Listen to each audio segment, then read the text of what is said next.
Hey, this is James Marsters, and you're watching Next Level Productions.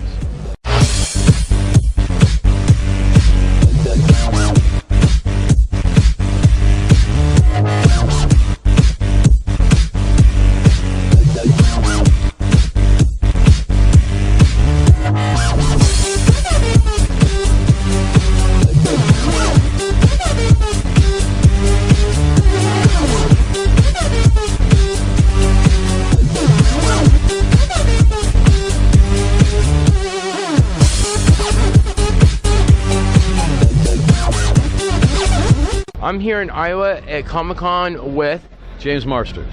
So James, how's the acting world going on for you? What have you been up to since Angel Smallville? Wow, I've been very lucky to keep acting. Right now I'm filming a Marvel TV show for Hulu called Runaways, which is about a group of teenagers that figure out that their parents are evil, which is basically every teenager on Earth.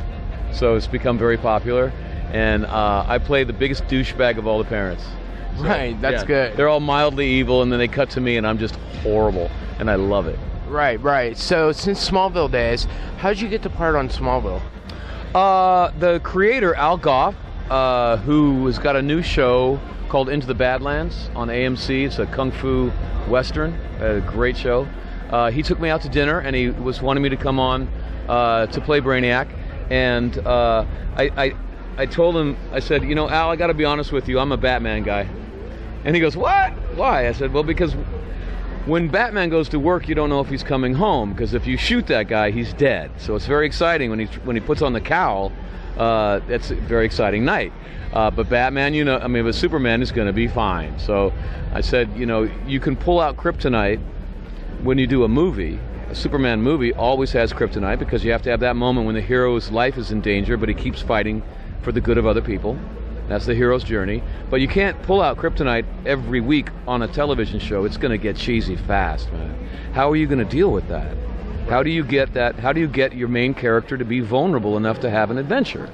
And he said, oh, James, I got you. He's a teenager. He's vulnerable to everything. And I dropped my fork and I stared at Al and I said, you are a genius, man. You fixed Superman. That's going to work great. And it's a genius show.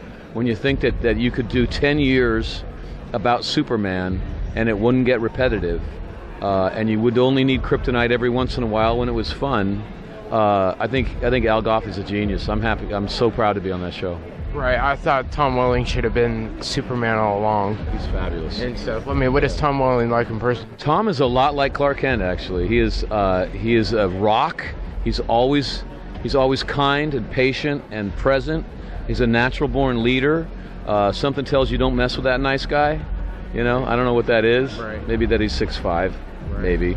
But Tom will tell you the naughtiest jokes you've ever heard in your life.